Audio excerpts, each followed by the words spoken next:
اور آپ کو پتہ ہے قرآن پاک میں رب تعالیٰ نے یہ فرمایا وَلَا تَقُلْ لَهُمَا اُفٍّ وَلَا تَنْهَرْهُمَا، والدین کے بارے میں بچوں کو کیا کہا گیا؟ ان کو اف تک نہ کہو.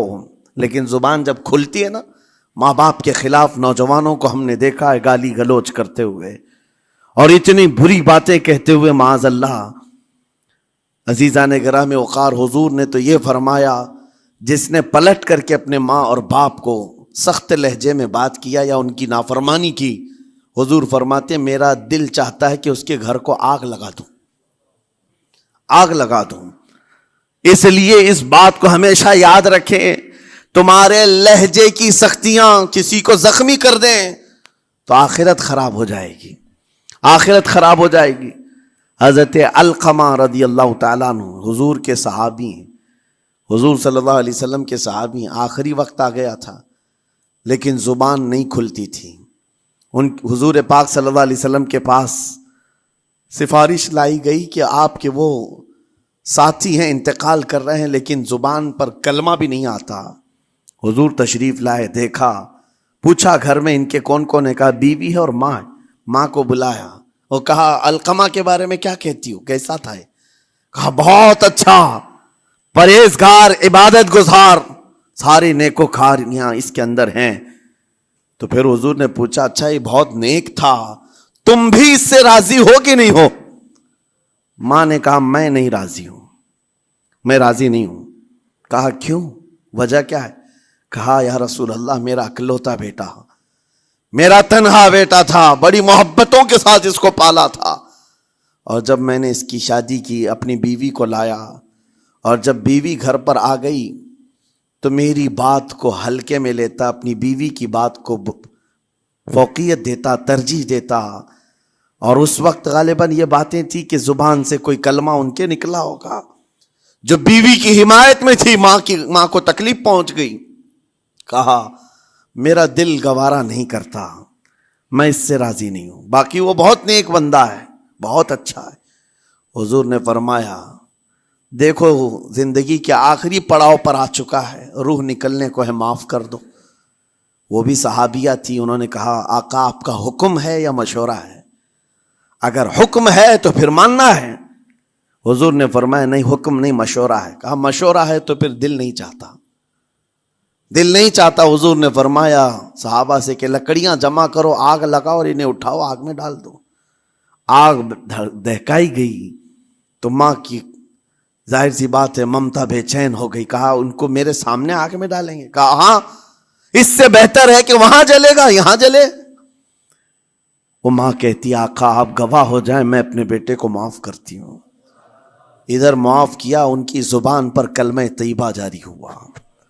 میرے عزیزو یہ بتانا مقصود اس لیے ہے کہ زبان سے دیے ہوئے زخم خواہ والدین کو ہو، یہ معمولی نہیں ہوتے. ہو سکتا ہے آخری وقت تمہاری زبان بند ہو جائے اور کلمہ طیبہ بھی نہ جاری ہو، زبان کھلنے بھی نہ لگے، یہ حالات آ جائیں گے. اس لیے اپنی زبان کا کنٹرول برقرار رکھو. کس سے کیا کہنا ہے، ابھی میں اس کا دوسرا پارٹ بھی بتاتا ہوں زبان کے استعمال کا. یہ نرمی لہجے کے اندر ہونا بہت ضروری ہے، لیکن کچھ جگہوں پر سختی کی اجازت ہے، لیکن وہ مقامات الگ ہیں. نرم لہجہ حضور پاک صلی اللہ تعالی علیہ وسلم کے فرامین میں سے ہے. ایک بات بڑی بغداد مقدسہ میں نے ایک ولی پاک کی زیارت کی، ان کے آستانے پر بھی میں ابھی بیان کیا تھا. حضرت بہلول دانا مجذوب بزرگ تھے اور بغداد کی گلیوں میں کہیں پر بھی بیٹھ جاتے تھے، اور جو جانکار تھے وہ سمجھتے تھے یہ اللہ والا بندہ ہے.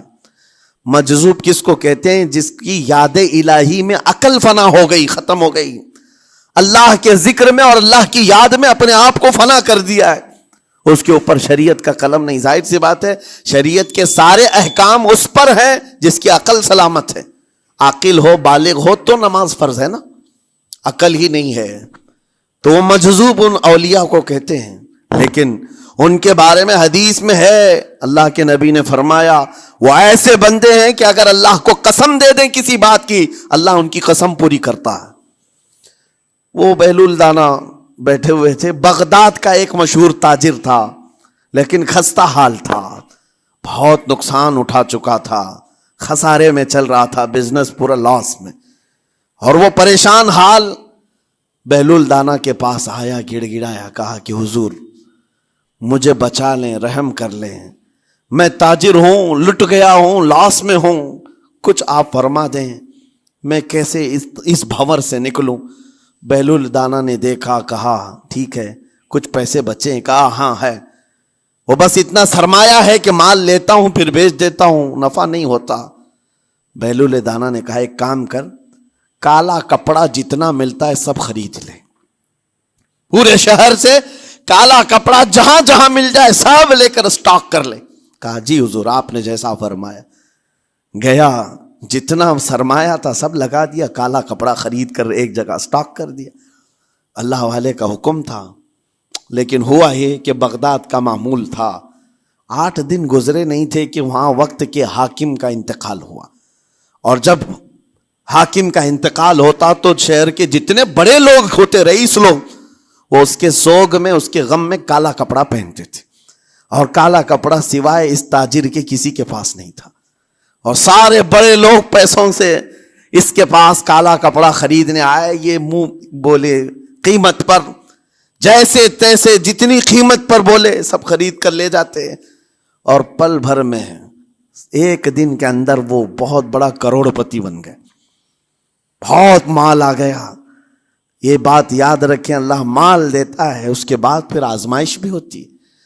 مال اتنا آ گیا، اب لے کر کے مستیاں تھیں، چند دن گزرے، ظاہر سی بات ہے مال کو بڑھانے کی تمنا ہر ایک کی ہوتی ہے، کوئی یہاں پر اینڈ کرنے والا نہیں ہے دنیا میں، چاہے اس کا بزنس اربوں پر بھی پہنچ جائے، اسے آگے پہنچنا ہے۔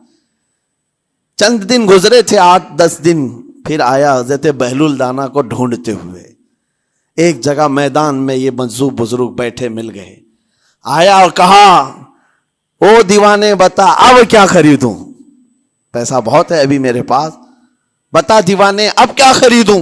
انہوں نے دیکھا، کہا کہ لہجہ تو بدلا ہوا ہے، پیسہ بہت زیادہ تھا۔ کہا کہ ٹھیک ہے کوئی بات نہیں، اللہ والوں کو ان سب چیزوں سے کوئی لینا دینا نہیں۔ آپ نے کہا مال جتنا ہے تیرے پاس سب لے کر کے خربوز خرید لے، تربوز خرید لے، جس کو کلنگڑ کہتے ہیں، تربوز پورے خرید لے۔ اس نے کروڑوں کی جائیداد پورے تربوزوں میں لگا تھی، سب تربوز خرید کر سٹاک کر دیا ایک جگہ، اور اس کے گمان میں یہی تھا کہ چند دن گزریں گے، کوئی ایسا ہی حادثہ ہوگا جب تربوز منہ مانگی قیمت پہ لوگ خریدیں گے اور میں بیچوں گا۔ پورا مال تربوز میں لگایا، 2 دن 4 دن 6 دن 8 دن گزرے، کوئی حادثہ نہیں۔ ادھر تو تربوز سڑنے لگ گئے، وہ تو زیادہ دن سٹاک نہیں کیے جا سکتے، سڑن شروع ہو گئی۔ پھر تھوڑے دنوں کے بعد پورے کے پورے سڑ گئے، کروڑوں کا مال تربوز میں سڑ کے چلا گیا۔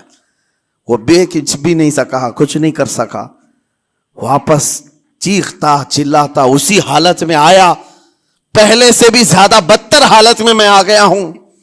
دوڑتے ہوئے آیا، حضرت بہلول دانا کو ڈھونڈتے ہوئے، کہاں ہیں؟ وہ اسی جگہ بیٹھے ہوئے مٹی میں بیٹھے رہتے تھے۔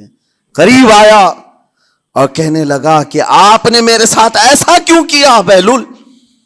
بہلول دانا نے کہا کیا ہوا؟ کہا میں تو لٹ گیا، تربوز میں پیسے لگائے آپ کی وجہ سے اور پورے سڑ گئے۔ بہلول دانا نے کہا میں نے تو کچھ نہیں کیا، پہلے تو تجھے نفع ملا تھا وہ تیرے لہجے کی وجہ سے، اب خسارہ ہوا ہے تیرے لہجے کی وجہ سے۔ پہلے جو آیا تھا بات کرنے کے لیے اس وقت تیری تمیز الگ تھی، تیری تہذیب الگ تھی، اخلاق الگ تھی، گڑ گڑا کر کہا تھا کہ میں لٹ گیا ہوں آپ رحم کر دیں۔ دوسری بار آ کر کے کیا کہا؟ او دیوانے بتا کیا خریدوں؟ لہجہ بدل گیا تو پوری حیثیت بدل گئی۔ زبان ہماری اونچائی پر بھی لے جاتی ہے اور نیچے بھی لے آتی ہے۔ اس بات کو ہمیشہ ملحوظ رکھیں کہ اس زبان سے بہت سارے لوگ نفع بھی اٹھاتے ہیں، بہت سارے لوگوں کو نقصان بھی ہوتا ہے۔